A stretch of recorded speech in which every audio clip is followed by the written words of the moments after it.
I am ready. Serbisyong totoo ng GMA News. Alamin na po natin ang maasahan nating panahon ngayong Biyernes at sa darating na weekend mula sa ating resident meteorologist na si Ginoong Nathaniel Cruz. Mang Tani, ano pong latest sa Bagyong Karen?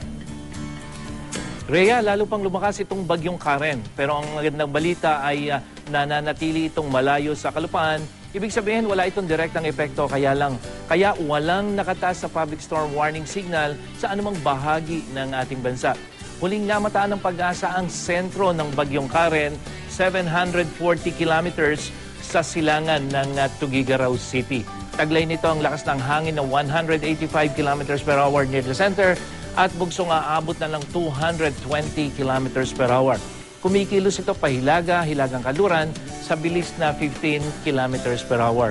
Sa storm track ng Weather Central, makikita natin dito na hindi tatama sa kalupaan yung Bagyong Karen at kung hindi po magbabago ang galaw nito, ay inaasahang lalabas na ito ng Philippine Area of Responsibility bukas ng gabi o kaya ay umaga ng linggo.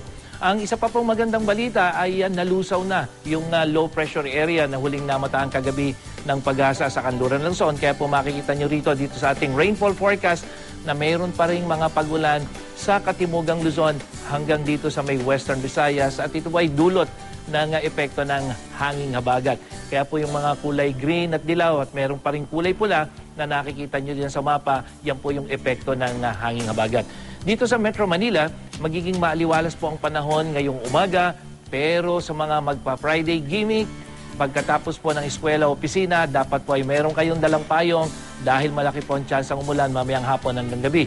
Sa mga may lakad naman po sa weekend, magiging makulimlim na may mga pag-ulan pong mararanasan bukas. At para sa karagdagang impormasyon tungkol sa ulat panahon, bisitahin lang po ang GMA News weather page o ang Facebook page ng GMA Weather. Ako po si Nathaniel Cruz para sa I Am Ready, serbisyong totoo ng GMA News.